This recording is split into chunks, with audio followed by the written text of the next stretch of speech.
में अनवरत रूप से लगा हुआ है और अपने जीवन को उसी पथ की ओर आगे सभ्यता संस्कृति के लिए संलग्न है, पूरा जीवन समर्पित है। आज हमारे बीच में मुख्य अतिथि के रूप में पधारे हैं। मैं अपनी ओर से एवं विराट भारत परिवार की तरफ से इनका आभार व्यक्त करते हैं, स्वागत करते हैं और मैं निवेदन करना चाहता हूं मंच पर कृपया 2 शब्द आकर।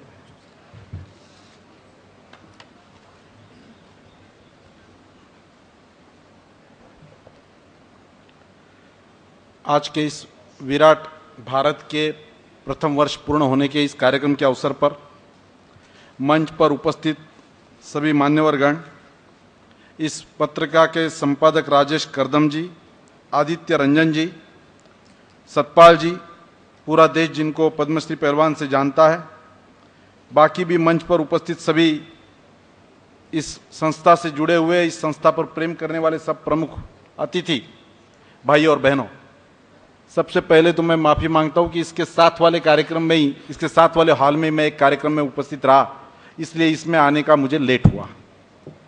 विराट भारत बिट्टा जी भी यहाँ पर आ रहे हैं, उनका भी मैं स्वागत करता हूँ। आतंकवाद विरोधी मोर्चा के प्रमुख बिट्टा जी भी इस कार्यक्रम में अभी पधार रहे हैं।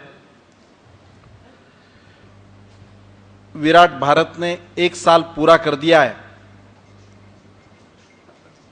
आज के इस कंपटीशन के जमाने में, बिट्टा जी स्वागत है आपका।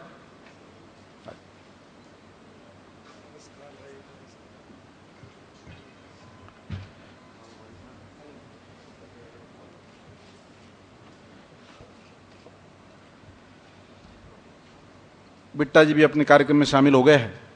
तो आज की इस कंपटीशन के जमाने में पेपर चलाना ये इतनी सामान्य बात नहीं है। पेपर का अपना अलग एक महत्व है। हम सब लोग जानते हैं, यहां तो काफी युवा लोग मैं देख रहा हूं, इस देश को इमरजेंसी के संकट से बाहर उबारने का काम जब किसने किया होगा, तब तो इलेक्ट्रॉनिक मीडिया इतना नहीं था। यह वृत्तपत्रों के माध्यम से हुआ है। पूरे देश में एक सरकार विरोधी लहर तैयार हुई और उस टाइम की शक्तिशाली इंदिरा जी की सरकार नेस्तनाबूद कर कर आम जनता के प्रतिनिधियों को लोगों ने जीता दिया था। उसमें सबसे बड़ा अहम रोल वृत्तपत्रों का रहा है, पेपर्स का रहा है। इसलिए पेपर का अपना एक महत्व है। अभी मेरे पूर्व वक्ता संस्कारों की बात कर रहे थे। पेपर का काम केवल न्यूज देना नहीं रहा है, वो आरोग्य का कॉलम चलाते हैं, वो अग्रलेख लिखते हैं। आज मैंने पढ़ा है विराट भारत का अग्रलेख, जो अमित शाह और मिस्त्री के उत्तर प्रदेश की नियुक्ति के बारे में लिखा है। वो अग्रलेख विचार करने वाले लोग बड़े ध्यान से पढ़ते हैं। उसमें संस्कार का कॉलम होता है, उसमें उद्योगों को मार्गदर्शन होता है, उसको सरकार की बातें होती है, सरकार के खिलाफ वाली भी बातें होती है। संस्कार में भी एक पेपर का अपना महत्व है। एक बात सही है कि केवल पेपर है, केवल अच्छी किताबें हैं, केवल अच्छे लोग हैं, इससे संस्कार नहीं होते। संस्कार करने के लिए अपने सामने उस प्रकार के मॉडल लगते हैं कि भाई इनको देखकर आदमी व्यवहार करे। मुझे एक विदेश की बात याद आती है, यहां पेरेंट्स की भी बात हो रही थी कि पेपर अपना काम करता है, घर में माताजी पिताजी संस्कार करते हैं। विदेशों में बच्चों के लिए, पेरेंट्स के लिए टाइम नहीं है। अभी तक हिंदुस्तान में वो परिवार संस्था बची है। एक किस्सा याद आता है मुझे। एक घर की छोटी बच्ची, 8-9 साल की बच्ची दौड़ते दौड़ते अपने पिताजी के पास आई अमेरिका में, और पिताजी को बोलती कि पापा पापा, बोले आप बहुत रिच आदमी हैं क्या? बोले हाँ हाँ बहुत रिच है। बहुत पैसा कमाते हैं आप? बोले हाँ बहुत कमाता हूं। बोले कितने कमाते हो? बोले 1 घंटे में मैं $200 कमाता हूं। बोले अच्छा, आप मुझे $50 दोगी क्या? इसको लगा ये 9 साल की बच्ची, इसको डॉलर समझना है, ये क्या कह रही है, $50 मांग रही है। बोले हाँ दूंगा। दिए उसने $50। वो $50 लेके दौड़ते दौड़ते अपने कमरे में गई और अपने गद्दे के नीचे उसने इसके पहले जमा किए हुए $150 रखे थे, वो निकाले, उसके साथ ये 50 को जोड़ा, वो गिने और दौड़ती आई अपने पापा के पास और बोलती पापा ये लो $200, मुझे आपसे 1 घंटा बात करनी है।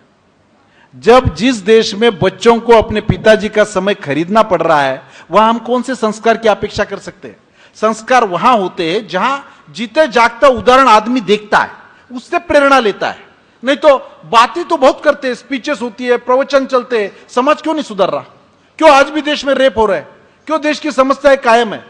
एक बार हमारे एक मित्र के घर गया, मित्र अंदर से ड्राइंग रूम में आने तक वो बच्चा है वहां बैठा हुआ लिख रहा था। मैं कुतूहलवश उसको पूछा, भाई क्या लिख रहा है? उसने देखा, मैं चोरी कभी नहीं करूंगा, मैं चोरी कभी नहीं करूंगा। 1 पेज 2 पेज लिखते जा रहा है। मैं बोला, भाई ये क्या कर रहा है? बोले, मेरे पिताजी ने मुझे आज सजा दी है, 1000 बार लिखना है, मैं चोरी कभी नहीं करूंगा। मैंने वो फ्रेंड, जब हमारा मित्र बाहर आया, उसको पूछा, भाई ये क्या है, ये बच्चों से क्या ये पागलपन करा रहा है? नहीं बोले, उसको मना मत करो, उसको लिखने दो। मतलब क्यों? आज उसने अपने स्कूल से एक कंपास बॉक्स चुरा के लाया है, उसको ये आदत लग जाए तो गड़बड़ हो जाएगी। मेरे मन में आया, ये बच्चा जिस नोटबुक पे लिख रहा था वो पिताजी के बैंक से आई थी, और जिस पेन से लिख रहा था वो माताजी के ऑफिस से आई थी। जो बच्चा ये नोटबुक और ये पेन से लिखेगा उस पर कौन सा असर होने वाला है? कितने बार, 1000 क्या 10,000 बार लिखा लो। समाज में आदर्श आदमी सामने मॉडल देख के तैयार होता है। इसमें बहुत बड़ा योगदान संस्कारों में, लोगों का प्रशिक्षण करने में, लोगों का प्रबोधन करने में, लोगों को प्रशिक्षित करने में। बहुत बार हम राजनीति में काम करते हैं तो राजनीति में हम सोचते भाई लोग वोट नहीं करते, लोग वोट नहीं करते, कितने कम वोटों में लोग जीत जाते हैं और वो देश पर रूल करते हैं। ये क्यों होता है? इसमें भी बहुत बड़ा योगदान पेपर का, पत्रकार का रह सकता है। विराट भारत ने 1 साल पूरा किया, उनको मैं सदिच्छा देता हूं। आने वाले दिनों में वो और भी अच्छा रोल अपने समाज में करे और इसकी उपयोगिता समाज को सिद्ध हो। इतना कहकर, मेरी सदिच्छा देकर मेरे शब्दों को विराम देता हूं। नमस्कार।